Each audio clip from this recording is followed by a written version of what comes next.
Good afternoon students. Economics का मैंने एक वीडियो बनाकर ग्रुप में डाला था, लेकिन किसी वजह से उसके अंदर ऑडियो में प्रॉब्लम आ गई। कुछ टाइम तक तो ऑडियो और वीडियो दोनों सही चल रहे हैं, लेकिन उसके बाद वीडियो है ओनली, ऑडियो नहीं है उसमें। तो इस वजह से मैं आपको एक अलग और वीडियो बनाकर सेंड कर रहा हूँ। इसमें हम फर्स्ट चैप्टर कर रहे थे पालमपुर गांव की कहानी। अर्थशास्त्र है हमारा इस बुक का नाम, और इकोनॉमिक्स इंग्लिश में रहेगा। फोर चैप्टर होंगे दोनों में, हिंदी मीडियम हो चाहे इंग्लिश मीडियम। टोटल 4 चैप्टर हैं, जिसमें से फर्स्ट चैप्टर है हमारा पालमपुर गांव की कहानी। अब इस कहानी में हमें क्या क्या देखने को मिलता है वो हम रीडिंग करेंगे, तो हमें इसमें बहुत सारी बातों के बारे में पता चलेगा। तो चलो हम हमारा चैप्टर स्टार्ट करते हैं। यस, सबसे पहले ओवरव्यू है। ओवरव्यू में मतलब इस चैप्टर के अंदर हमें क्या क्या बातें मिलेंगी वो थोड़ा सा शॉर्ट में हमें पता चलेगा। अवलोकन है। The purpose of the story is to introduce some basic concepts related to production, and this we do through a story of a hypothetical village called Palampur. इस कहानी का जो पर्पज़ है, जो उद्देश्य है, वो ये है बेटा कि ये जो कहानी है, इसका जो कॉन्सेप्ट है वो किससे रिलेटेड है? वो प्रोडक्शन से रिलेटेड है। इस कहानी का जो कॉन्सेप्ट है, इस कहानी के जो मूल विचार हैं, वो उत्पादन से जुड़े हुए हैं। कि जो हम किसी भी चीज़ का उत्पादन करते हैं तो किस तरह से करते हैं, क्या क्या उसमें हमें नीड पड़ती है, कौन कौन सी समस्याएं सामने आती है। तो काफ़ी सारे जो फैक्टर होते हैं वो इस चैप्टर में आपको देखने को मिलेंगे। इसके बाद इसमें हमें क्या देखने को मिलेगा, और ये जो कहानी है ये एक काल्पनिक कहानी है, हाइपोथेटिकल कहानी है किसी गांव की जिसका नाम है पालमपुर। इसके माध्यम से हम सारी चीज़ें समझेंगे। Farming is the main activity in Palampur, whereas several other activities such as small scale manufacturing, dairy, transport etcetera are carried out on a limited scale. Palampur में जो खेती है वो मेन वर्क है, जो मुख्य क्रिया है, मेन जो वहाँ का रोज़गार मान सकते हो, मेन जो वर्क है, मे मुख्य काम जो है वहाँ का वो खेती है, फार्मिंग है। इसके अलावा वहाँ और भी कई एक्टिविटीज़ होती हैं, जैसे मैन्युफैक्चरिंग है, लघु स्तरीय विनिर्माण। लघु स्तरीय विनिर्माण का मतलब होता है कि वहाँ पर कुछ मैन्युफैक्चरिंग है, स्मॉल स्केल मैन्युफैक्चरिंग का काम होता है। इसके बाद वहाँ पर डायरी है, वहाँ पर परिवहन का काम भी है। आदि सीमित स्तर पर है, एक लिमिटेड है, बड़े लेवल पे तो नहीं है कई चीज़ें हैं वहाँ पर देखने को जो शहरों में देखने को मिलती है, लेकिन शहर की तुलना में ज़्यादा बड़ी नहीं है, छोटे स्तर पर है, लेकिन है वहाँ पर भी काफ़ी चीज़ें जो शहर में देखने को मिलती हैं। इसके बाद these production activities need various types of resources. ये जो उत्पादन की क्रियाएं हैं इनके लिए अलग अलग प्रकार के संसाधनों की ज़रूरत होती है। उनमें नेचुरल रिसोर्सेज हो सकते हैं, प्राकृतिक संसाधन, मैन मेड आइटम्स, मानव निर्मित वस्तुएं। मैन एफर्ट्स का मतलब है मानव प्रयास, की जो लोग मिलकर हम जो भी काम करते हैं उसमें हमारी भी कोशिशें शामिल होती हैं, हमारा भी श्रम लगता है। और मनी है, मनी मीन्स पूंजी कह सकते हो, सॉरी, मनी मीन्स मुद्रा, जो पैसा है वो, एटसेट्रा इत्यादि। As we read through the story of Palampur, we will learn how various resources combine to produce the desired goods and services in the village। इसमें कहना चाहता है कि पालमपुर की कहानी में हमें विविदित होगा, मतलब पता चलेगा इस कहानी के अंदर क्या पता चलेगा। इस कहानी के अंदर हमें हमारे सामने कुछ बातें आएंगी कि गांव में इच्छित वस्तुओं और सेवाओं को उत्पादित करने के लिए विभिन्न संसाधन किस प्रकार समायोजित होते हैं। कि कोई भी उत्पादन का काम है, कोई भी आप प्रोडक्शन हाउस लगा रहे हो, तो वो प्रोडक्शन हाउस क्यों लगाया जाता है? देखो, कोई भी चीज़ आज कहीं पर भी कोई फैक्ट्री लग रही है, वो क्यों लग रही है? क्योंकि उस फैक्ट्री में बनने वाले सामान की हमें ज़रूरत है। तो यहाँ पर भी यही बात कह रहा है कि जो गांव में इच्छित वस्तुएं होती हैं, जो भी हम लोगों की इच्छित वस्तुएं हैं, जिन चीज़ों की हमें ज़रूरत है या सेवा की ज़रूरत है, उनके उत्पादन के लिए हम क्या करते हैं, फिर अलग अलग संसाधनों को, रिसोर्सेज को समायोजित करते हैं, कंबाइन करते हैं और अपना प्रोडक्ट प्रिपेयर करते हैं। तो ये इसमें कहना चाहता है इसके अवलोकन में, ओवरव्यू में। अब हम इसका इंट्रोडक्शन करते हैं। नाउ यहाँ इंट्रोडक्शन से ही चैप्टर स्टार्ट हो जाएगा। यहाँ इंट्रोडक्शन जो दिया जा रहा है वो चैप्टर में जो पालमपुर गांव है उसका इंट्रोडक्शन दिया जा रहा है। तो इसके इंट्रोडक्शन में, परिचय में रहेगा, Palampur is a well connected with neighbouring villages and towns. Raiganj a village is 3 kilometers from Palampur. An well-weather road connects the village to Raiganj and further on to the nearest small town of Shapur. यहाँ ये कहना चाहता है कि पालमपुर जो है well connected है with neighbouring villages and towns. Palampur आस पड़ोस के गांव और कस्बों से भली भांति जुड़ा हुआ है, मतलब बड़े अच्छे तरीके से दूसरे जो गांव हैं उनके साथ ये कनेक्टेड है, मतलब रोड का जो सिस्टम है वहाँ पर अच्छा होगा।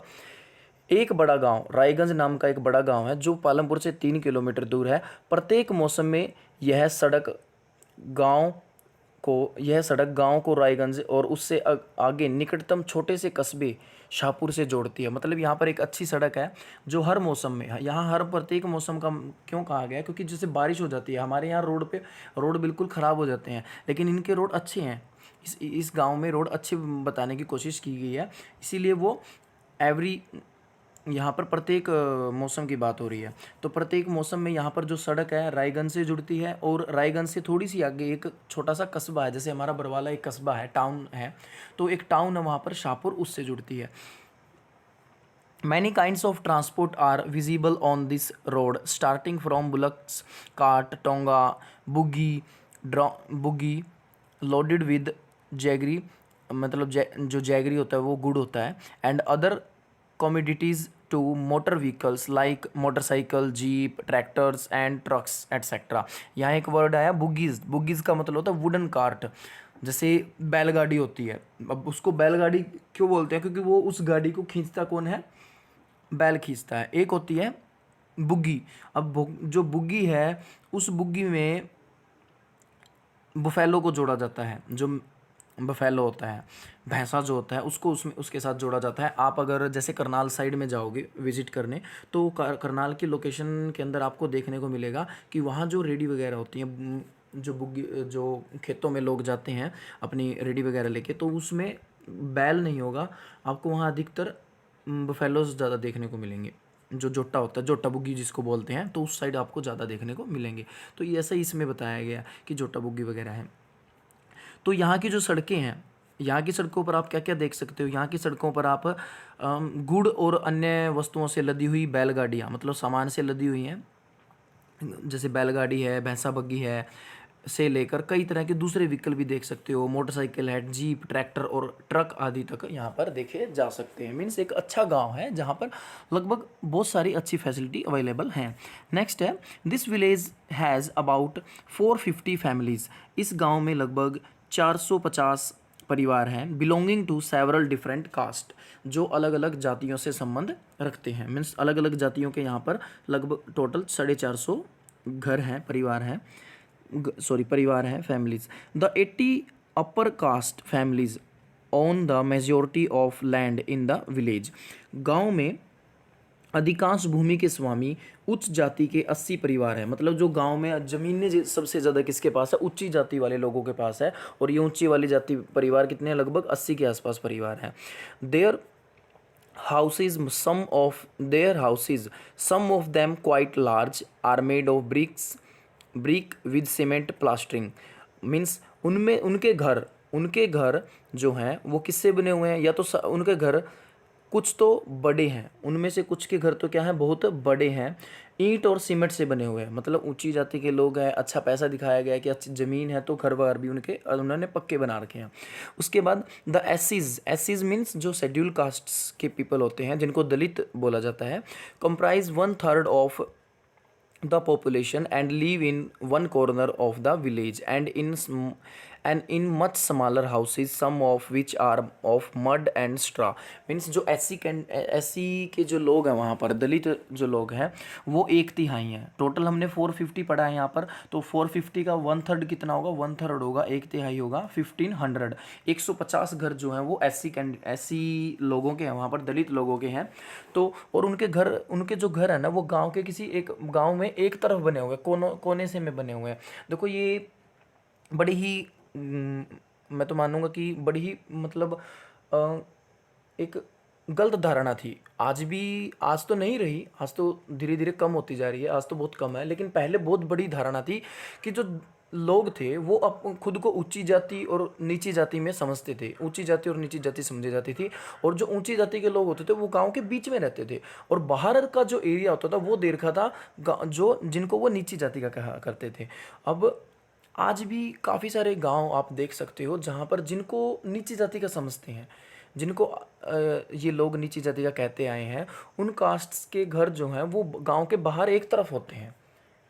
तो ये अभी भी है, लेकिन धीरे धीरे थोड़ा सा इसमें चेंज आने लग रहा है, जो काफ़ी अच्छी बात है। तो यहाँ पर भी वही चीज़ दिखाई गई है कि जो ये लोग हैं ये एक तरफ गांव में रहते हैं, और इनके घर जो हैं टूटे फूट मतलब कच्चे से घर हैं, मिट्टी और फूस से बने हुए। नेक्स्ट यहाँ पर है, most of the houses have electric connection. अधिकांश अधिकांश के घरों में बिजली है, मतलब यहाँ पर ज़्यादातर घरों में क्या है, बिजली है। खेतों में सभी नलकूप बिजली से ही चलते हैं। मीन्स जो उनके खेतों में है ट्यूबल्स हैं, electricity power all the tubules in the fields of Palampur. Means जो बिजली है, बिजली से ही वहाँ पर नलकूप चलते हैं। जो ट्यूबल वगैरह है उनको चलाने के लिए लाइट का प्रबंध अच्छे से किया गया है, ये इसमें कहता है। And is used in various types of small business. और इसका उपयोग विभिन्न प्रकार के छोटे छोटे कार्यों के लिए भी किया जाता है। जो इलेक्ट्रिसिटी है उसका प्रयोग अलग अलग और कामों में भी किया जाता है। नेक्स्ट है, Palampur has 2 primary school and 1 high school. There is a primary health center run by government and 1 private dispensary where the sick are treated. यहाँ कहता है कि पालमपुर में 2 प्राथमिक स्कूल हैं। प्राथमिक मीन्स प्राइमरी, 5th क्लास तक के जो स्कूल होते हैं उनको हम प्राइमरी स्कूल बोलते हैं। फिर उसके बाद आता है हाई स्कूल। तो एक हाई स्कूल है। गांव में एक राजकीय प्राथमिक स्वास्थ्य केंद्र है, मीन्स एक हेल्थ सेंटर भी है वहाँ पर, गवर्नमेंट जो है गवर्नमेंट के द्वारा चलाया जाता है। और एक प्राइवेट डिस्पेंसरी भी है, निजी औषधालय, जहाँ रोगियों का उपचार किया जाता है। देखो कितना अच्छा गांव दिखाया गया है, सारी चीज़ें बिल्कुल अच्छी है वहाँ पर, बहुत डेवलप है।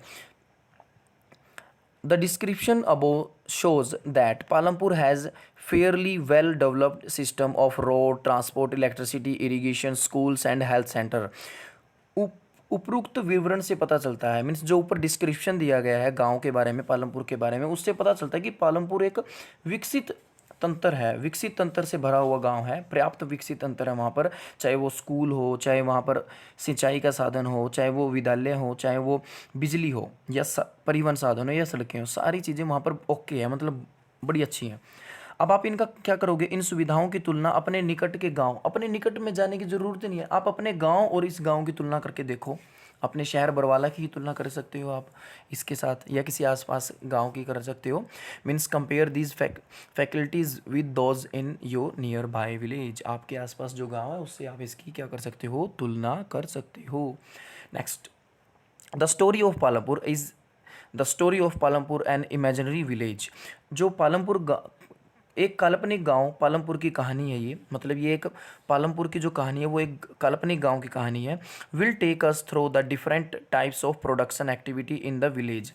इस कहानी के थ्रू हमें किसी भी गांव में विभिन्न प्रकार की उत्पादन संबंधी गतिविधियों के बारे में बताएगी। मतलब ये कहानी, जो काल्पनिक कहानी हम कह रहे हैं, ये हमें किसी गाँव में प्रोडक्शन के जो अलग अलग काम होते हैं, जो अलग अलग गतिविधियाँ होती हैं प्रोडक्शन से रिलेटेड, उनके बारे में ये हमें बताएगी। In villages across India, farming is the main production activity. Bharat के गांव में खेती उत्पादन की प्रमुख गतिविधि है। मतलब जो प्रोडक्शन की मेन एक्टिविटी है ना, तो वो विलेजेस के अंदर किसकी है, फार्मिंग की है, खेती बाड़ी की है। तो वो तो जो खेती बाड़ी से रिलेटेड होंगे, अब इसका मतलब जो खेती से रिलेटेड वर्क होगा, एक्टिविटी होगी, उसको हम बोलेंगे फार्मिंग एक्टिविटी, और जो फार्मिंग से रिलेटेड नहीं है वो होंगी नॉन फार्मिंग एक्टिविटी, गैर कृषि। The other production activities referred to as non farming activities include small manufacturing, transport, shop keeping etcetera. Means जो अन्य गतिविधियां हैं उत्पादन की, जैसे उन्हें हम गैर कृषि कहेंगे। तो गैर कृषि में कौन सी क्रियाएं आती हैं, नॉन फार्मिंग में कौन सी एक्टिविटी आती हैं, those activity which are not related to farming, which are not related to agriculture, जिनका कृषि से या खेती से कोई संबंध नहीं होता, those are non farming activity. और जिनका कृषि से संबंध होता है, which activity is related with farming और agriculture is called farming activities. अब फार्मिंग एक्टिविटीज़ में बहुत सारी चीज़ें आती हैं, जैसे जैसे मत्स्य पालन है, फिशिंग का जो वर्क आता है वो भी उसी के अंदर आता है, और जो डेयरी वगैरह है वो भी उसी के अंदर आती है, और खेती तो है ही, सब्जी वगैरह उगाना ये भी, बागवानी भी उसी के अंदर आता है। और जो नॉन फार्मिंग है, जैसे लघु विनिर्माण मीन्स स्मॉल जो मैन्युफैक्चरिंग है, और परिवहन ट्रांसपोर्ट का वर्क है, दुकानदारी शॉप कीपिंग है, तो ये सब इसके अंदर शामिल है। We shall take a look at both these types of activity. हम इन दोनों तरह के उत्पादनों पर कुछ हम बातें करेंगे, मतलब इन दोनों के बारे में इस चैप्टर के अंदर बताया जाएगा। But after learning a few general things about production, सबसे पहले हमें क्या बताया जाएगा, प्रोडक्शन के बारे में जो जनरल बातें हैं, जो मेन बातें, सामान्य बातें हैं, वो बताई जाएंगी। उसके बाद इन दोनों एक्टिविटी के बारे में हम पढ़ेंगे, मीन्स नॉन फार्मिंग और फार्मिंग एक्टिविटीज़ के बारे में भी चैप्टर में पढ़ेंगे। तो आगे और रीड करते हैं हम, क्या है इस चैप्टर के अंदर।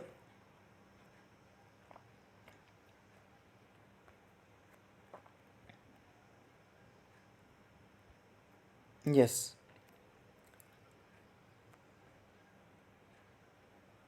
नेक्स्ट टॉपिक इसके अंदर हमारा रहेगा, पहले इंट्रोडक्शन था गांव का, पूरा हमने इंट्रोडक्शन ले लिया कि गांव में क्या क्या है, क्या कुछ है।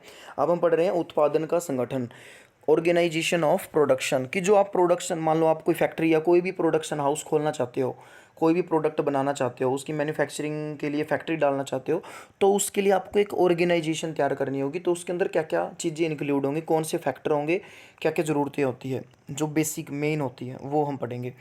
The aim of production is to produce the goods and services that we want. उत्पादन का जो उद्देश्य होता है, जो प्रोडक्शन का उद्देश्य होता है, एम होता है, वो ये है कि वो ऐसी वस्तु या ऐसे सेवाओं का उत्पादन करे जिनकी हमें ज़रूरत है। देखो जितनी भी फैक्ट्रीज़ हैं, जो भी चीज़ बन रही है आज आपके आसपास, वो हमारी ज़रूरत के हिसाब से ही बन रही हैं। आप कोई भी चीज़ देख लो, कोई भी, सभी की सभी हमारी ज़रूरत को पूरा कर रही है। इसीलिए there are four requirements for production of goods and services.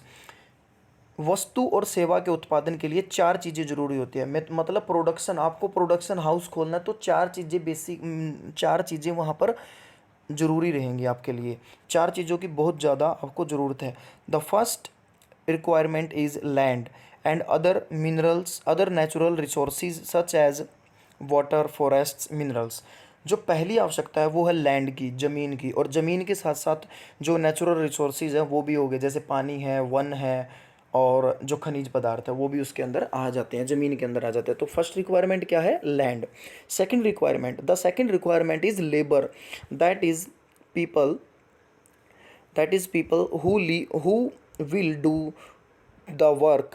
Some production activities require highly educated workers to perform the necessary task. Other activities require workers who can do manually work. Each worker is providing the labor necessary for production. अब आप factory लगाने के लिए आपके पास first requirement आपने complete कर ली, ज़मीन है, पानी है, अच्छे से संसाधन और नेचुरल रिसोर्सेज भी है वहाँ पर। मीन्स अगर आपको खनिज वगैरह चाहिए, मिनरल्स चाहिए, वो भी अवेलेबल है। तो फर्स्ट रिक्वायरमेंट कंप्लीट होगी। सेकंड रिक्वायरमेंट आएगी हमारी लेबर की, मजदूर, श्रम जिसको बोलते हैं, मजदूरी जिसको कहा जाता है। तो दूसरी आवश्यकता है श्रम, अर्थात जो लोग काम करेंगे, मीन्स जो लोग वहाँ पर काम करेंगे उनकी ज़रूरत है। कुछ उत्पादन क्रियाओं में जरूरी कार्यों को पूरा करने के लिए बहुत ज़्यादा पढ़े लिखे कर्मियों की ज़रूरत होती है। दूसरी क्रियाओं के लिए शारीरिक कार्य करने वाले श्रमिकों की ज़रूरत होती है। प्रत्येक श्रमिक उत्पादन के लिए आवश्यक श्रम प्रदान करता है। यहाँ कहता है कि कुछ एक्टिविटी ऐसी होती है, सम एक्टिविटी ऐसी होती है प्रोडक्शन एक्टिविटी, जिनके अंदर हमें सिर्फ पढ़े लिखे लोगों की ज़रूरत होती है, एजुकेटेड लोग ही वहाँ पर काम कर सकते हैं।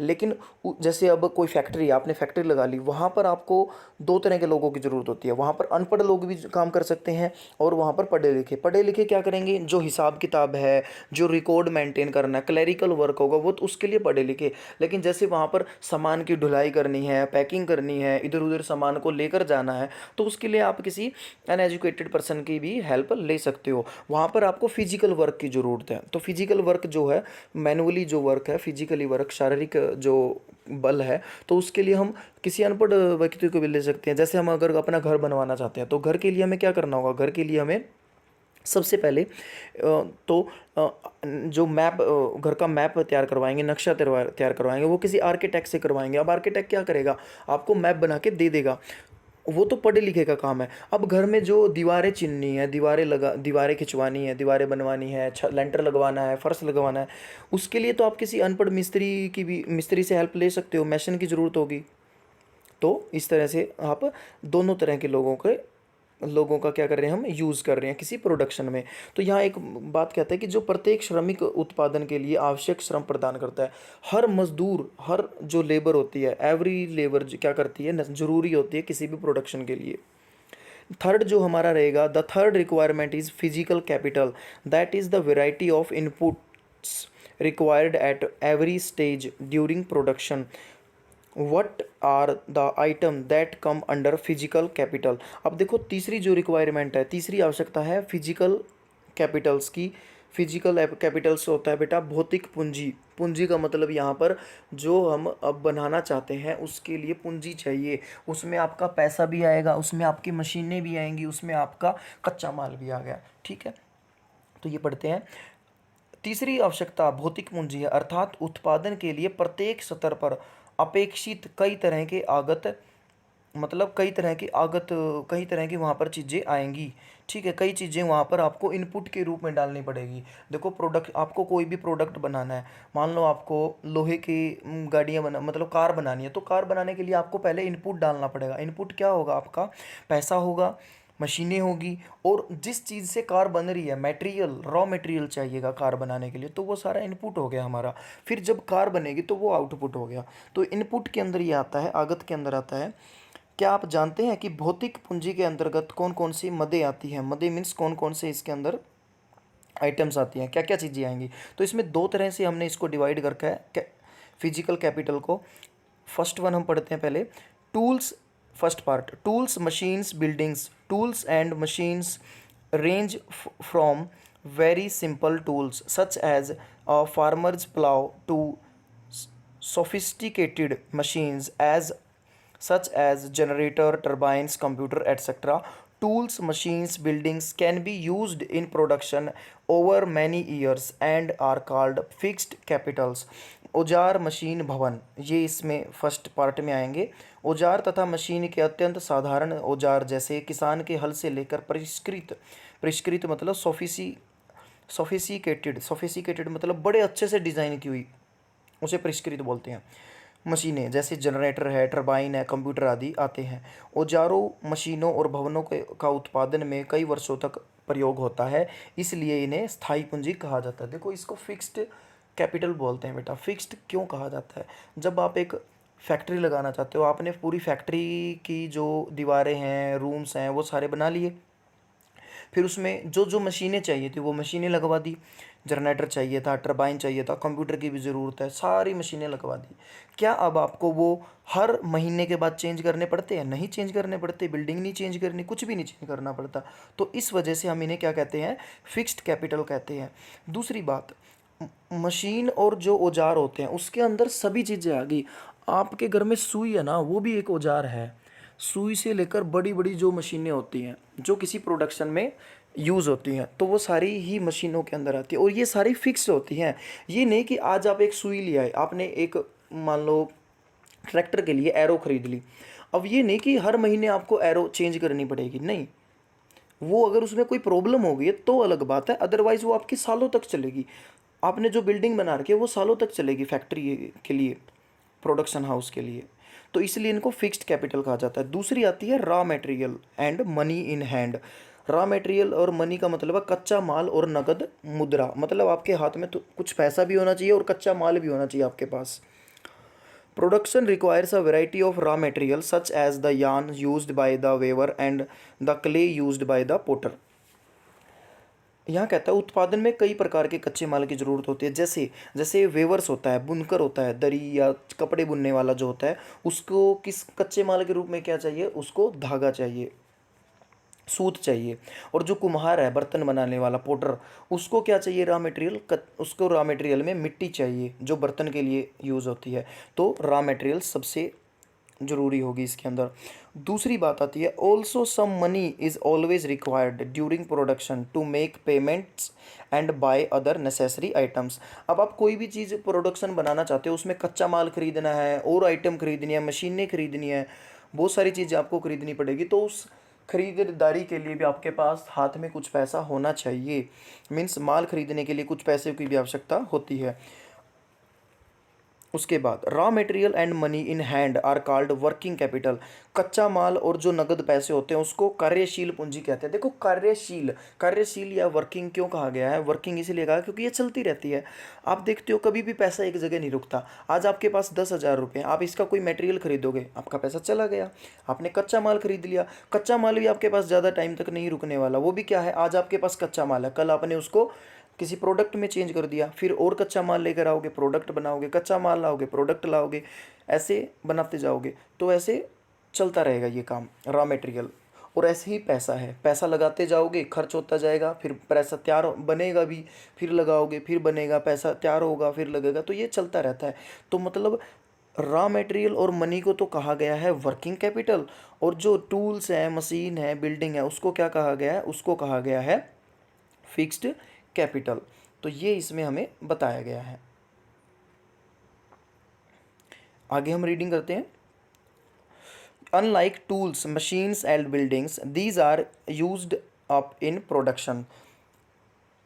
यहाँ कहता है औजार, मशीन तथा भवनों से भिन्न ये चीज़ें उत्पादन क्रिया के दौरान समाप्त हो जाती है। कहता है कि जैसे हमारे पास औजार है, भवन है या मशीनें हैं, वो तो जब हम प्रोडक्शन बनाते हैं तब खत्म नहीं होती ना, वो तो हमारी यों की यों रहती है। लेकिन कच्चा माल खत्म हो जाता है, पैसे भी खत्म हो जाते हैं, तो इसके लिए हमें उसकी और ज़रूरत पड़ती है। तो इसीलिए इसको कार्यशील या वर्किंग कैपिटल कहा गया है। अब आपसे क्वेश्चन अराइज यहाँ पर होता है, what do you mean by fixed capital. तो फिक्स्ड कैपिटल क्या है, तो फिक्स्ड कैपिटल क्या है, tool, machine, buildings are fixed capitals, they can be used in production over many years, वो कई सालों तक यूज़ किए जा सकते हैं। तो और वर्किंग कैपिटल क्या आएंगे, working capitals, raw material and money are working Capitals,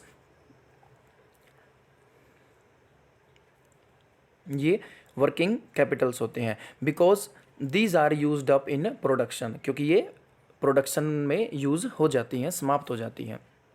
next, these there is a fourth requirement too. हमने 3 पढ़ ली, 3 में हमने लैंड पढ़ा, लैंड के बाद हमने लेबर पढ़ा, लेबर के बाद हमने फिजिकल कैपिटल्स पढ़ा। पहले ज़मीन मतलब भूमि, उसके बाद हमने श्रम, उसके बाद हमने पूंजी मतलब भौतिक पूंजी के बारे में पढ़ा। अब हम पढ़ेंगे चौथी रिक्वायरमेंट क्या होती है। अब एक चौथी आवश्यकता भी होती है, you will need knowledge and enterprise to be able to put together land, labor and physical capital and produce an output either to use yourself or to sell in the market। यहाँ कहता है आपको स्वयं उपभोग या बाजार में बिक्री हेतु उत्पादन करने के लिए भूमि, श्रम, भौतिक पूंजी को एक साथ करने योग्य बनाने के लिए ज्ञान और उद्यम की आवश्यकता होती है। अब आपके पास देखो सब तीनों फैक्टर हैं ऊपर वाले, लेकिन उन तीनों का यूटिलाइज कैसे करना है, कैसे उनका कम्बिनेशन कैसे करना है, आप कैसे ज़मीन, लेबर और फिजिकल जो आपके पास वो है कैपिटल्स है, पूंजी है, उसका कैसे आप कम्बिनेशन करके अच्छे अच्छे आइटम्स तैयार करते हो और उसको फिर मार्केट में बेचते हो या खुद यूज़ करते हो। तो उसके लिए आपको क्या होना पड़ेगा, उसके लिए आपको अपने नॉलेज का यूज़ करना है। आप अपनी नॉलेज को यूज़ करोगे और वो नॉलेज किसकी है, आपकी है। तो मतलब इसमें मनुष्य की नॉलेज यूज़ हो रही है, जिसको हम क्या कहेंगे, जिसको हम मानव पूंजी कहेंगे, ह्यूमन कैपिटल कहेंगे। This these days is called human Capitals. आजकल इसे मानव पूंजी कहा जाता है, इसको हम मानव पूंजी कहते हैं। We shall learn more about human capitals in the next chapter. और मानव पूंजी के बारे में हम अगले चैप्टर में ज़्यादा अधिक पढ़ेंगे। यहाँ इस मानव पूंजी के बारे में ज़्यादा डिटेल्स नहीं है, यहाँ जो मेनली डिटेल्स बताई गई है वो इन तीनों के बारे में बताई गई है, क्योंकि जब एक अच्छे से चैप्टर ये दे रहे हैं हमें, तो वहाँ पर हमें ह्यूमन कैपिटल्स मानव पूंजी के बारे में पता चलेगा। नेक्स्ट यहाँ है, अब यहाँ पर पिक्चर दी गई है, देखो। In the picture identify the land, labour and fixed capital used in production. ये जो फैक्ट्री दी गई है, हमें इसमें आइडेंटिफाई करना है कि कौन सी लैंड है, कौन सी जो फिक्स्ड कैपिटल्स हैं, कौन कौन सी फिक्स्ड कैपिटल का यूज़ हो रहा है। देखो यहाँ शायद बुनाई, ये देखो बुनाई का काम चल रहा है, तो करघे लगे हुए हैं, करघे मशीन होती है जिस पे बुनाई का काम होता है। तो ये क्या है, ये हमारा फिक्स्ड कैपिटल के अंदर आता है। ये मज़दूर लगा हुआ है, ये आदमी काम कर रहा है, तो ये भी इसके अंदर इंक्लूड है। और फिक्स्ड कैपिटल के अंदर मशीन आ गई, लेबर के अंदर ये आदमी काम करने लग रहे हैं, वर्कर हैं, ये लेबर के अंदर आ गए। अब ये फैक्ट्री किसी न किसी ज़मीन पे है, तो लैंड आ गया। तो इस तरह से प्रोडक्शन के बारे में हमें पता चलता है।